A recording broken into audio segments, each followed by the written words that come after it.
Good morning, everybody, and welcome to today's webinar. I'm delighted that so many of you could join us.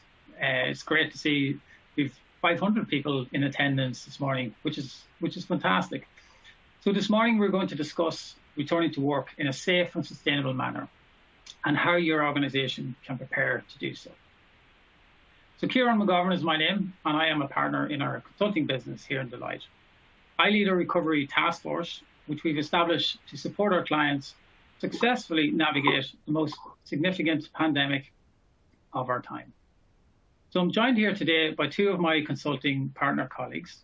We've got Valerie Daunt, who leads our human capital practice, and Suzanne McDonald, who leads our healthcare practice. I'm also delighted to welcome along our guest speaker, and that's Dr. Deirdre Gleeson, who is an occupational health specialist from MedWise.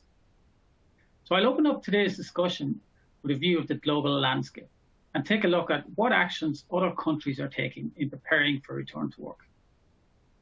Dr. Gleeson will talk to the workplace and focus on both the hygiene factors and some of the policy changes required to enable your workforce to function during what is sure to be a very complex time. Valerie and Suzanne are going to discuss the practical considerations of returning to work across two key areas. The way that work itself will be done has already begun to change, and we will draw your attention to how you might address these changes as you start preparing for return to work. And of course, your workforce. We will look at workforce planning, well-being, and ensuring your employees feel safe, listened to, and have trust in the organisation. And we will open up the discussion to Q&A at the end, and you can find the Q&A function at the bottom of your screen. So please do feel free to submit questions throughout this webinar, and we'll respond to as many as time allows. So let's get started. We felt it would be important to consider the global context, and in this next section of the webinar, I will take a brief look at what other countries are doing in terms of returning to the workplace and how this compares to Ireland. I will also discuss some of the planning considerations in a world remade by COVID. It's clear each country's response to this pandemic has varied widely across the world, and we have seen this play out in terms of the number of people who have become infected, some of whom have sadly lost their lives. So, for example, Italy are among those hardest hit. New Zealand have been successful in containing the virus, with Ireland landing somewhere in between. However, despite how the virus has impacted on individual countries around the world, no country are lifting their restrictions overnight. Each are devising a gradual or phased approach to reopening economies and getting people back to work. And Ireland are no different in this regard. On Friday, the 1st of May, the government issued a 5-phase roadmap that plots out a road to recovery over a 100-day period. We will see some outdoor workers permitted to return to work on the 18th of May, and in late July, mid-August, some non-essential office-based workers can return to their work buildings only where physical distancing can be maintained. So for some of us, this might mean working from home for the remainder of this calendar year and possibly beyond. Whilst Ireland may appear to be unwinding its lockdown more slowly than other EU countries, the pace will ultimately be determined by how well we keep this virus suppressed. And the reality is, in the absence of an effective vaccine or antiviral treatment, we will all end up living with some level of restrictions well beyond the government's 100-day reopening roadmap. So, for example, there will remain a long-term need for physical and social distancing, good hand hygiene and coughing etiquette, regular cleaning, and of course for people to stay at home and self-isolate if they are sick. Plus, we have seen second waves of the virus emerge already in Asian countries, such as Singapore and Hong Kong, resulting in the reintroduction of some restrictions. So from an Irish perspective, organisations must prepare for different outcomes of this pandemic and develop recovery plans that take into account evolving situations within different countries and, of course, industries. The future performance and pace of an organisation's recovery will be heavily dependent on the effectiveness of their decisions and recovery planning efforts at this time. And to support corporates, SMEs, and indeed our public sector colleagues with this, we here in Deloitte have established a task force whose mission is simply to get the recovery going. And in addition to providing our clients with recovery playbooks, readiness assessments, and potential cloud-enabled solutions, we are advising organizations to think about the strategic as well as the practical implications of a return to work. So, for example, some of the key strategic planning considerations need to include: what will recovery mean for my organization? We're all experiencing a massive shift in how we will work, how consumers will consume goods and services, how our kids will learn, how we will take holidays. The list goes on. Is our strategic plan still relevant? And the key questions here to ask are: what must we stop doing and what must we start doing? And what are the different future scenarios that may play out? And of course, have we got a robust recovery plan and playbook for the most probable? So once we have clarity on these key strategic points, there are a number of practical questions that then need to be considered, such as: how do I stage a safe and sustainable return to work? And how will that be different? What change capabilities and capacity are required across my workforce? And how does employee engagement need to evolve? How will workplaces need to be redesigned around new and safe ways of working?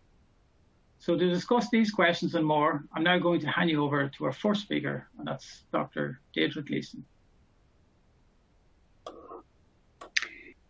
Thank you very much for that warm introduction. My name is Dr. Deirdre Gleeson. I'm an occupational health specialist with MedWise. I have a lot to talk to you today about the pathophysiology of the virus and the practical aspects of health and safety and controlling the virus as you would control any other biological hazard. So bear with me if I speak quickly. SARS-CoV-2, as we all know, was the virus first identified in China at the end of 2019. It's a new virus, so that means there's a lot that we still don't know about this virus. The scientific community and the medical community are still learning about this virus. As Ciaran has said, there's no treatment and there's no vaccine. So all we can do is try to prevent transmission as best we can and provide supportive care to those who become sick. The virus causes the disease COVID-19, and for the vast majority of people, for 80% of people, this will be a mild illness similar to any other flu. Aches, pains, shivers, high temperature, dry cough, sore throat, all those common flu-like symptoms. The problem with this virus is that somewhere around day 5 to day 7, there is an inflammatory response, which we call a cytokine storm. And that inflammatory response causes severe respiratory problems and also can affect the kidney and can cause blood clots and basically multi-organ failure. So 20% of people will get severe COVID disease, which includes acute respiratory distress syndrome. And 1 in 4 of those, that's 5% of the total, will need ICU care and ventilation. So clearly that leaves other viruses really in the small place, because the COVID-19 has a death rate of 30 to 40 per thousand.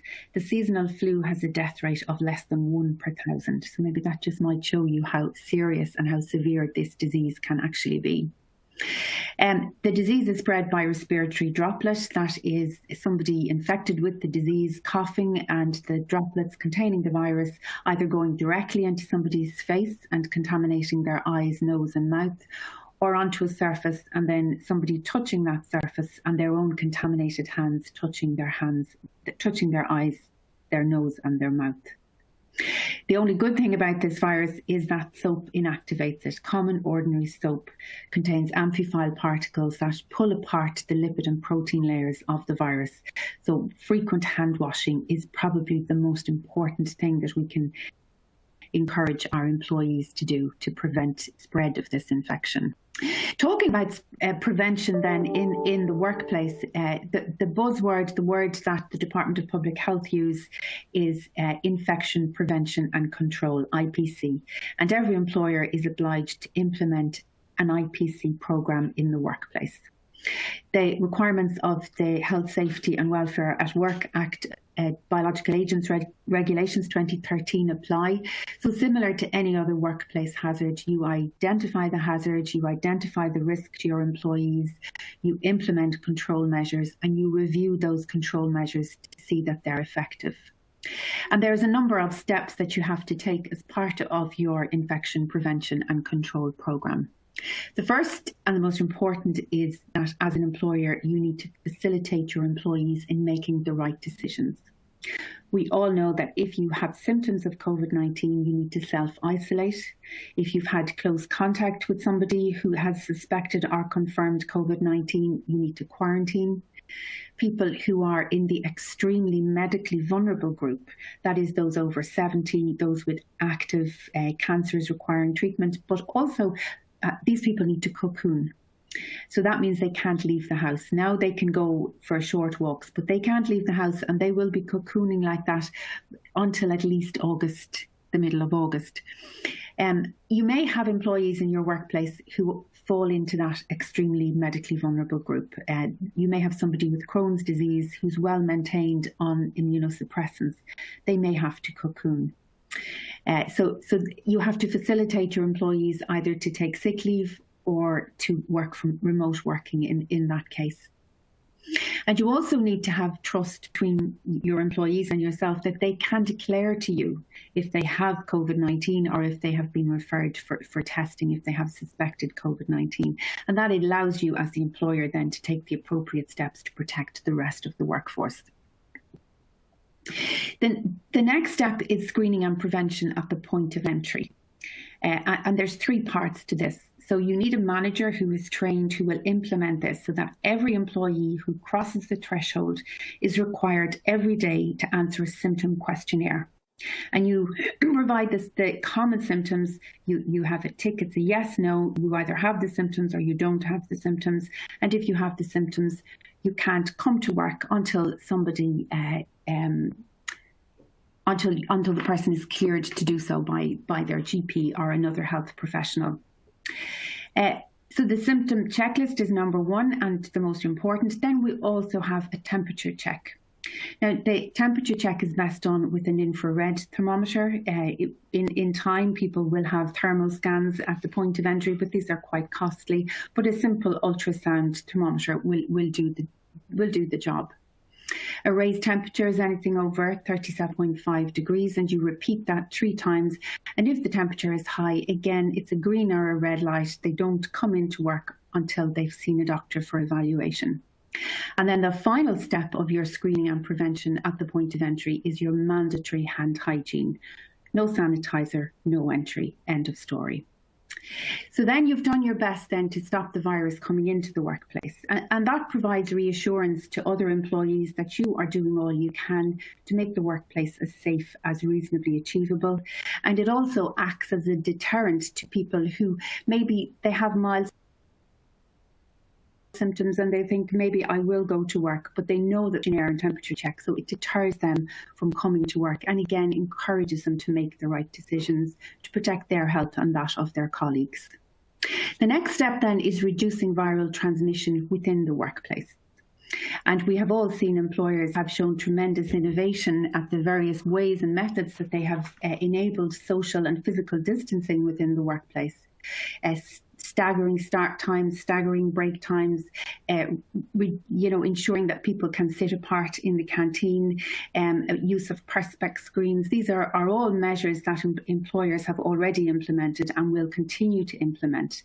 And the principle is that at all times, employees should stay within 2 meters of each other or of customers, service users. And if that's not possible, then they have to use PPE, i.e. face masks and goggles, or else perspex screen. And then, of course, ubiquitous hand hygiene stations around the workplace and posters to remind people to constantly wash their hands. Then the next step is what to do with an employee who becomes sick in the workplace. And that can happen because this virus can make people sick very quickly, very suddenly. You can be very well when you come into work at 9 in the morning, but by midday you may suddenly become unwell with intense flu-like symptoms. Weakness is a very significant symptom, as is headache. And you need to have an isolation room on site where somebody who is developing symptoms of COVID-19 can go to isolate. They need to wear a face mask and you need to arrange their safe transport home. But also the employee who rings in sick, who rings in their line manager and says, I don't feel well, I think I've COVID-19, I have symptoms, I'm going to ring my doctor. So you need to obviously give advice to that person and tell them to stay at home. And again, this is where the trust issue comes in, and your policy needs to reflect this. And you need to work with your multidisciplinary team, your HR, your health and safety, and your occupational health team to implement an effective policy. And you have to have buy-in from the stakeholders, the most important being the employees themselves. Then you need to do contact tracing in the workplace. And this is very difficult for employers because most of us don't know how to do it. We don't have the training to do it. And you may rely on your occupational health team to support you with this. The government have set up a national contact tracing team. They are trained healthcare workers who've been redeployed to this team, and they will interview every suspected or confirmed case of COVID-19 to identify people who have been close contacts of theirs. Then they will connect with those close contacts and advise them to quarantine for 14 days. The difficulty is that the National Contact Tracing Team, the priority are patients who have a positive COVID-19 test and the household contacts. So it may be several days before workplace contacts actually receive a telephone call from the National Contact Tracing Team.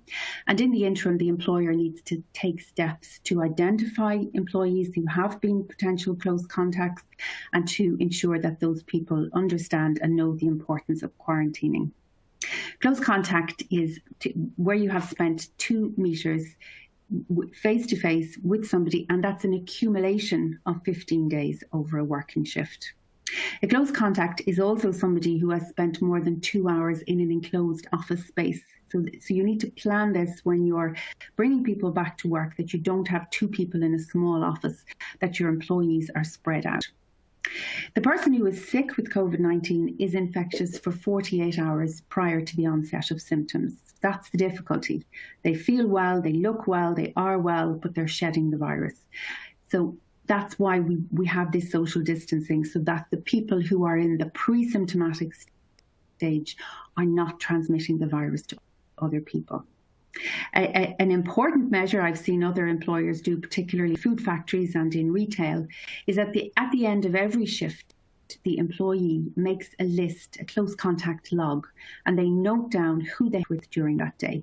So who they had to work with. And in some jobs, you have to be within 2 meters of each other. For example, if you're providing care to a patient, or if you're repairing a machine, or your maintenance people, but you need to note that at the end of every day, so that if somebody rings in sick, the line manager can go back to those records and identify close contacts and advise them to quarantine until such point as the National Contact Tracing Team telephones them.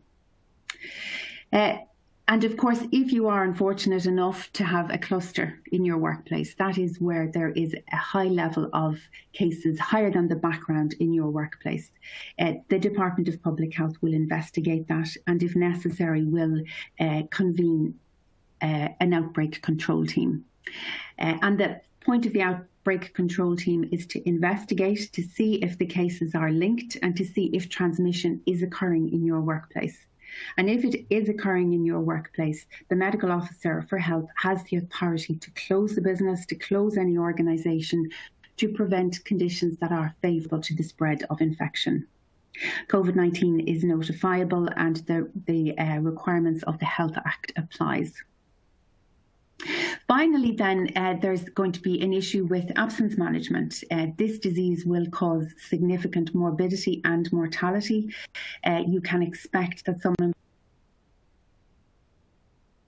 employees will be for long periods of time. The issues, there seems to be problems with pulmonary fibrosis.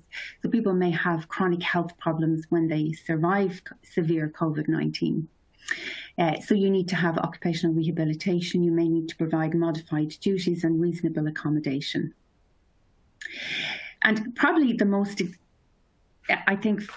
obvious, and maybe the thing that's often overlooked, is the stress and the hardship caused by COVID-19.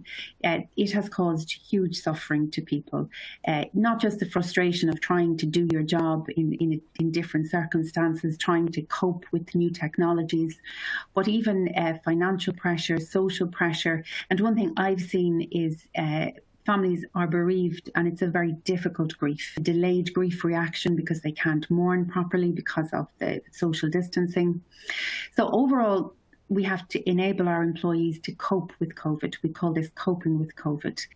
And you need to do all you can to promote workplace well-being, to help your employees adapt and cope to the challenges ahead, to build resilience and prevent burnout.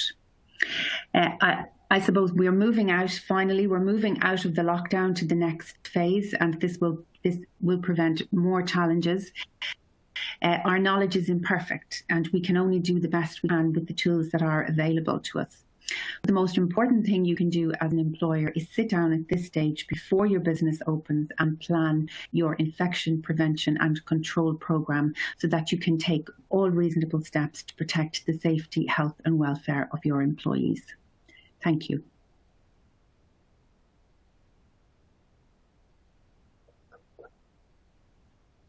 Thanks, David, for that.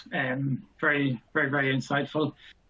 We'll get Ciaran now to talk us through the work implications. Good morning and welcome everyone. My name is Ciaran MacDonald and I'm the Deloitte Healthcare Lead. Thank you so much, Deirdre, for your very clear advice and for providing plenty of food for thought on the implications for business in this recovery phase. My particular focus this morning is to challenge you to examine your business and indeed to prioritise those aspects that are key to success in this new and somewhat volatile environment. To assist in refocusing on organisational priorities, it is essential, I believe, to ask ourselves a few key questions. The most obvious question being whether it is realistic that organisations can simply return to their previous ways of working. As we prepare to resume operations, it is vital to reflect on both the challenges and opportunities highlighted during the recent crisis. Ultimately, we need to prepare ourselves for a period of disruption, and therefore our organisations must be match fit for the longer term, and we have a window of opportunity now to consider the key priorities for our organisations and to implement necessary changes as quickly as possible. If we reflect for a moment on the past weeks, we all recognise that the manner in which we've engaged, both with each other and with our clients, has changed dramatically. 12 weeks ago, the concept of entire organisations spending weeks physically absent from their place of work and certainly in limited physical contact with clients was unthinkable. Those of you on this call will be acutely aware that the ability to repurpose teams and to quickly adopt and maximise collaborative technologies has been key, and indeed for many key to survival. Baking this organisational agility into our work model in a sustainable way is key in this period of uncertainty. So if we go back to my original question about whether we can simply return to the model of work that previously existed, particularly to ask ourselves the difficult question, could my organisation survive a similar or longer term disruption? In that context, it is useful to take a look through a simple return to business checklist to reflect upon aspects such as what's worked well for my business during the crisis, and can I maintain or embed these changes in this new work model? And particularly reflecting on what we have changed or replaced that is proving more effective, because the crisis has forced us all to operate differently, perhaps with fewer meetings, using new suppliers, alternative materials, and even entering new markets. And of course, we've discovered new ways to support decision making, perhaps improved or indeed less bureaucratic than heretofore. Is a world of changing demand? Is this an opportunity to redirect our efforts to new higher value work? We've seen some very interesting examples of this recently, and even local examples of organisations who've turned their hand to PPE and other COVID related activities, and that'll continue long after the COVID crisis that we have at the moment. We must ask the question as to whether we can attract new clients or deliver new service in this restricted environment on a full-time ongoing basis. And what I'm alluding to here is that existing clients are less likely to be accessible, or indeed are they? I feel they will be accessible, but how difficult is it going to be to attract new business without the traditional meet and greet model? This is very much part of the Irish psyche and our way of doing business. How do we convey these attributes in a virtual environment, and how do we translate this to a digital platform? Also worth considering is how relevant or recognisable our brand is in this virtual world. And is this an opportunity to rethink our branding and marketing channels right now? Indeed, Can you access the expertise and resources required to operate your business successfully? Or are there aspects of your organisation that might operate virtually on a longer term basis? Is that less risky and more cost effective? And of course, of critical importance, do you have the necessary telecommunications and technologies to be successful? Do you have the necessary telecommunications and technologies to be successful in this more dispersed virtual environment for a longer period? So having asked ourselves these questions, it can help us to focus on those aspects of our work that are most critical, essentially a strategic evaluation process. Clearly, the way in which we design our working model must be completely aligned with our organisational strategy, and many of you will be examining your strategy at this time. By becoming highly focused on high-value products and services, it can help you to prioritise and in many ways sequence the way in which you return to work. This can also help ensure that key resources are fully aligned. I would strongly recommend that you take the time to understand your clients' needs in this new environment, to understand what has and hasn't worked for them, and to get a clear understanding of their expectations from you in this new world of work. Don't assume anything. Your perception may be different to theirs, and they may be facing quite different challenges. Some clients will have a preference for traditional models of business engagement, and you can't ignore that aspect, but rather be prepared for it. Remaining relevant and visible for your existing and indeed your new clients remains critical. Staff augmentation measures may also be necessary, particularly for those public sector organisations that have been front and centre in the recent crisis, and therefore may not be fully available as society re-engages. Health, social care, social protection, justice, and Garda Síochána and agriculture, amongst others, will all experience these challenges as these groups have been incredibly busy during the crisis. In essence, your model of work must be sustainable.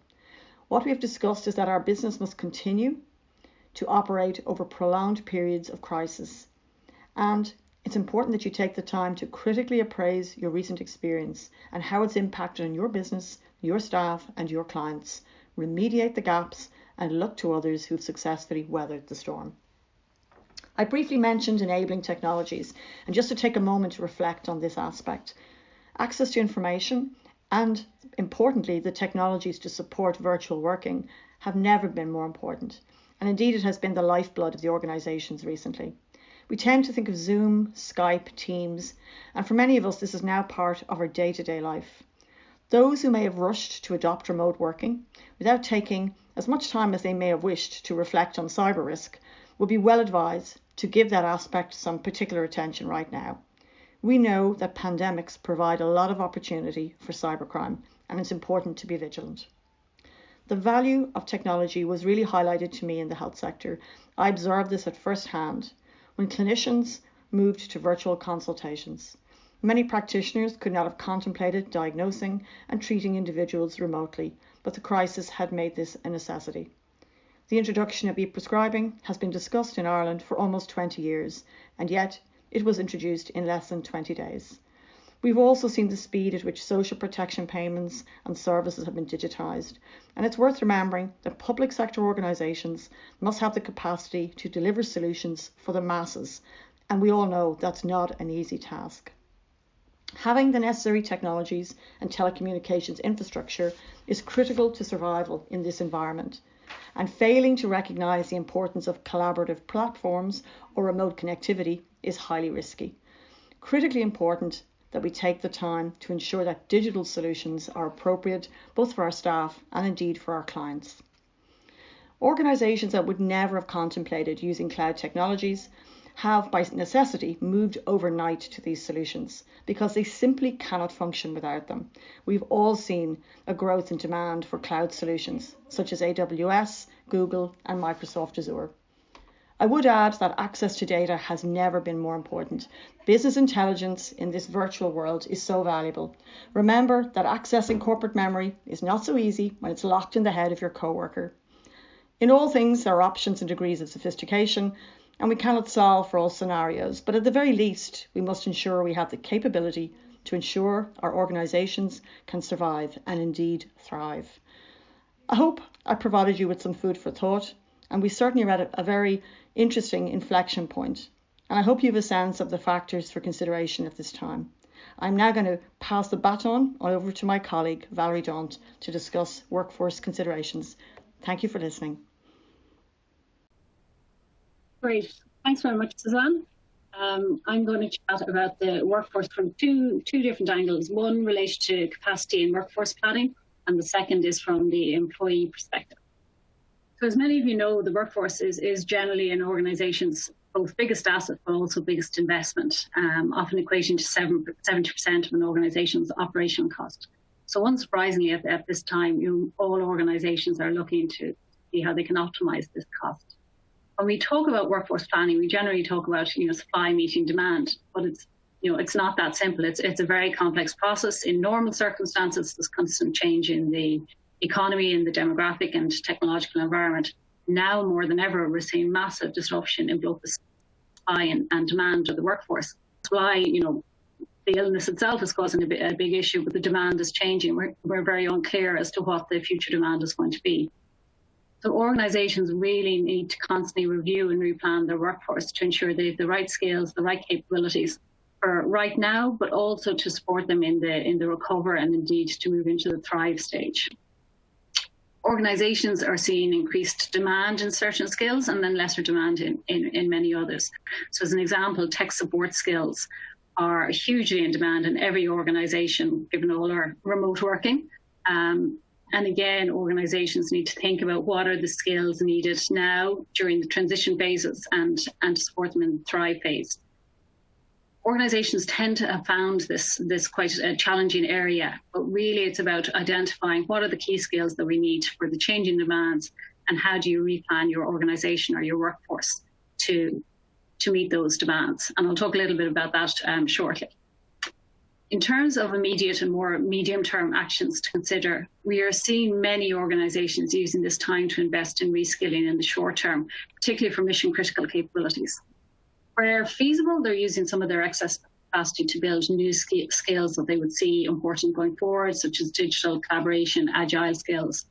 But they're also, and this is very much live at the moment, looking to further redeploy resources to high-priority areas, or indeed some future-focused projects where related to identifying new or innovative solutions, their processes, their products that will support them in succeeding in the thrive stage and ultimately ensuring the long-term viability and success of the business.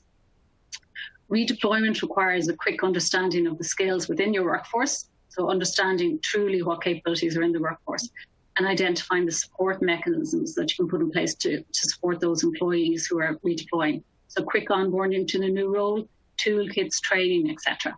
So, quite a bit of thought has to go into that. As critical skill gaps are being met, organisations should also consider if the skills are required to be met by the right mix of workers. What I mean by that is, is it full-time permanent employees, or actually are there opportunities around the contractors or around automation? So in this very disrupted world, for organisations to be successful, they need to have as flexible a workforce as possible. So looking at all those elements will really support on how they move forward in this crisis. As Deirdre mentioned, a lot of employees may not return to the actual office anytime soon. So organisations need also to be clear on what tasks and activities can be completed by remote workers versus what need to be completed in the office. While many organisations had to make quick decisions during the respond phase to ensure liquidity, organisations are now exploring other options around optimising the workforce spend. So we're seeing companies looking at compensation or merit freezes or reductions, which have minimal impact on employees' immediate take-home compensation versus a pay cut. Bonus payout reductions and or deferrals are also high on the agenda, as they may be less negatively impactful than straight pay reductions. So organisations are also looking to reassess workforce investments. So probably many organisations are looking at their learning budget and seeing how they can reduce that. And there's a lot of opportunities around e-learning and different ways to support organisations around learning. Reprioritize workforce investment has minimal financial impact on workforce. Another area that we're seeing organisations focus on are around workforce reduction strategies. So things to look out for and think about around voluntary time off at partial or full pay, Organisations are also looking at phased or early retirement, for example, where individuals work a shorter week, maybe 3 or 4 day week, at a 60% or 80% pay cut, but receive their full benefits and retirement, pension, employment contributions. And also worth looking at offering non-traditional work options. I think this current environment has taught us all that flexible working is definitely an advantage, particularly for those with children or caring responsibilities. So looking at how to support organisations around that has mutual benefits for the organisation and the employee. At the bottom of the slide, you'll see a top tip, but I'm conscious of everyone's time, so I will move on to the next slide. So I've talked a lot about the workforce, but what about the employees themselves? Deirdre mentioned this quite a bit, but it's really fair to say that it's been a very challenging time for people. And indeed, many people I've spoken to this week have said this week has been particularly challenging. I think the realisation that this world is going to continue till at least the end of the calendar year has been quite tough. So for organisations, creating a positive work environment and employee experience is critical to ensure employees are motivated, continue to be resilient, happy, and most importantly, productive. As we move to transition employees back to the office in the coming months, keeping employees engaged and informed is crucial to ensuring they have a positive return to work experience. And most people are a bit nervous about that and how that's going to work out.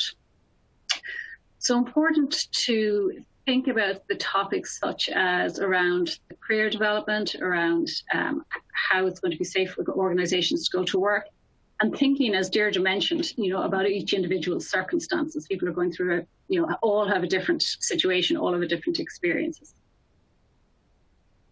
So in the next while, the areas to kind of think about are to consider around one, career conversations. So, employees are still ambitious, they still want to get on. So workers are seeking job, they're seeking financial security, but they're also seeking direction around their opportunity and growth.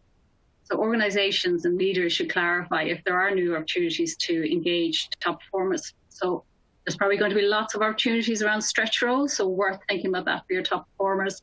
Can people get leadership roles in this new environment? And think about reward programs, promotion plans, compensation, and being very upfront around those and transparent.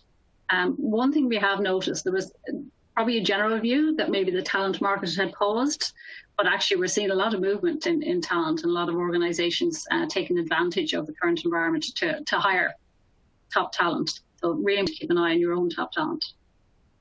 Very important to consider the bigger picture. So employees continue to be interested in the community and social impact that their employer is having. So very valuable for organisations to identify how they can collaboratively work with their employees and contributing to the community. As an example, last week in Deloitte, we held our quarterly practice day, which is our full organisation get-together. And for each colleague that took a picture in a bright Hawaiian shirt, we donated an amount to the number of charities. Might sound small, but it got everyone involved and ensured that people felt that they were part of one organisation. So very, very important, and it also contributes to society, which is great.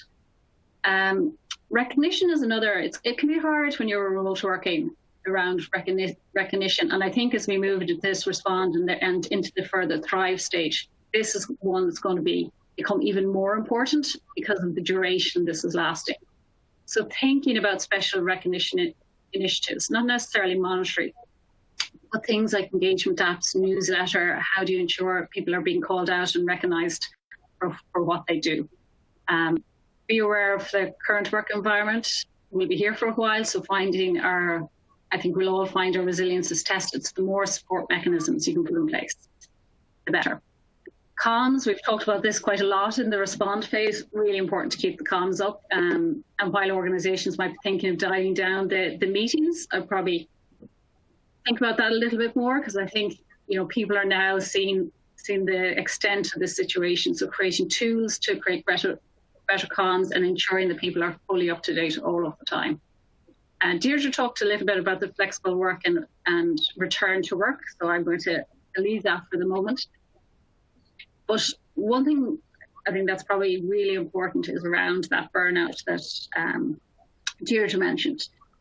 We might think that the respond phase was busy, but what I'm seeing and hearing from a lot of organisations is actually there's been as we move into the recover phase, there's an even higher increase in workload, in calls, virtual meetings, etc., as organisations make every effort to recover. And this is causing additional pressure on a somewhat strained employee base in many cases. Both physical and psychological well-being are being heavily impacted. So some suggestions to consider would be to provide guidance around email traffic, around number of meetings people should have in a day, regular breaks, switch-off times. We need to recognise the diversity of workers, ensure we enable the required flexibility and support comms and collaboration between team members, but also we need to be flexible, we need to provide guidance, we need to listen to our employees, stay connected, and really encourage those communal breaks. And as we move back to the workforce, one of the things to remember is that we'll have some workers who are remote, other workers in the office, and how do we ensure that they're all treated the same and all have the same opportunity?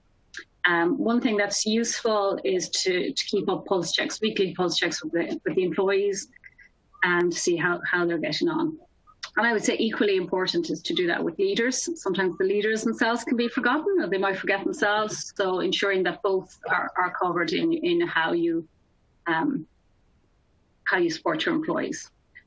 So last is around your policies and your employee needs, and particularly as individuals, so many individuals will come back to the office. We look at your policies, ensure your leave policy is up to date and is clear, ensure that your sick leave, your childcare, your sabbaticals, all those types of policies are up to date, and reviewing that they're there, they're supportive of your employees, and they're also supportive of organisation. So that was a bit of a whistle-stop tour, and I'm conscious of time, so I'm going to hand you back to Ciaran. Thank you very much. Thank you, Valerie. Some really interesting perspectives there, as always. Speaking of time, we are against the clock, and what I was going to do is maybe just given the volume of questions, clearly it denotes the level of interest in this topic, clearly. Maybe we take just a couple of questions. One in particular that has featured quite commonly is around the whole subject of temperature checks. So I suppose summarize it down to a concise question: how do we accurately determine the correct temperature? And is this realistic for employers? And there's a second part to that is, what qualification does one need to accurately perform temperature checks? Temperature, yeah.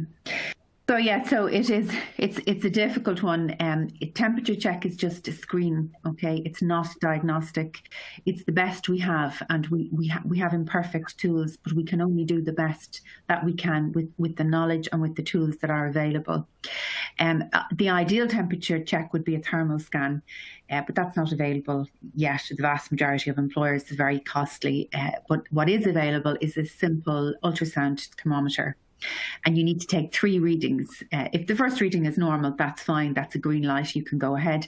But if there's a high reading, you recheck it 3 times. It's not accurate. Temperature checking is, and you have to accept that we are using imperfect measuring tools.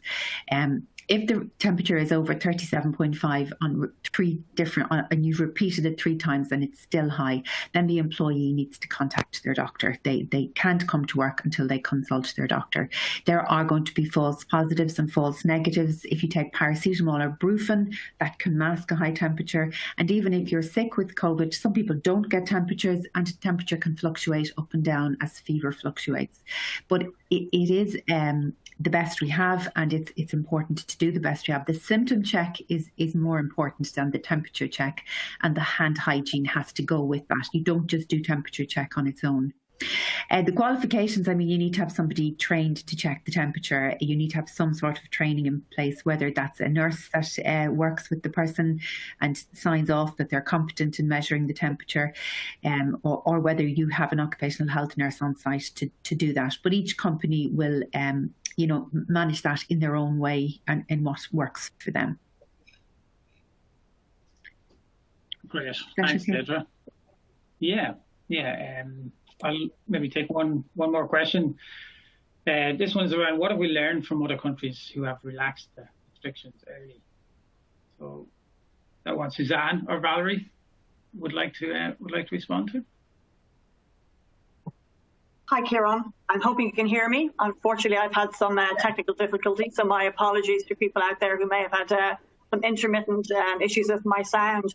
Really interesting. And Deirdre, I think, has alluded to this well in her commentary earlier. You should be particularly careful looking to other countries, particularly those in the Far East, that may perhaps have opened up maybe a little too quickly. And Japan is an example, and we've also seen in Singapore where they've had to return to some level of lockdown. So that really is important. So I think the interesting thing for Ireland really is that through NEFIT, Department of Health and others, they're observing, and we've had the opportunity to observe how the transmission has been handled in other countries, just literally in terms of the timing. And that has given us some advance, I suppose, warning and thinking about how slowly or quickly to open up the country again. So certainly that aspect of making sure that we have enough testing available to maintain a more open society, and not to do it too quickly or in such a rush or haphazard manner. That's really what we've learned from other countries. Yeah, thanks, Suzanne. And actually, maybe to build on that, some of the work I do is in financial services, and looking at some of the international banks. What the policy that particularly one of the global banks is looking at is they're adopting a data over dates policy. So rather than following local government restriction lifting dates, they're basically asking for an analysis of the data transmission rates and to assure themselves that it's safe to bring their employees back. So they're adopting their own plan around a data-informed plan and setting dates on that basis. So maybe we'll take... Yes, Alan, of course, yeah. I just add two things to that. One thing is probably around the well-being of employees. I think, like many traumatic situations, and that might sound like a big word, but actually people have been going through quite a lot in the last few months, but have been dealing with it. But I think on the return, when things start to somewhat stabilise, organisations are finding actually well-being becomes even more important there. So I think organisations spending time thinking about the knock-on effect in a month or in 2 months' time of this situation. And the second is around that workforce planning, or probably more accurately capacity planning, and really thinking about how to create a flexible model of a workforce over the coming months, because we still don't really know what the demand is going to be. Most organisations will be able to plan to a certain extent, but keeping that flexible model will be quite important. Yeah, very good. I mean, it's clear we could talk about this topic for easily for another hour. I realise we have run over the allotted time, so just to maybe finish by saying we will, of course, provide the slides and respond to the many questions that we've got over the next day or so. But just before I wrap up, I just want to say a huge thank you to the team, to all our speakers this morning. So from Suzanne, Dr. Thiessen, and of course Valerie, and of course to all 500 of you who logged in. I really enjoyed the discussion, and I hope you did too. So take care and stay safe, and we'll talk soon. Thank you.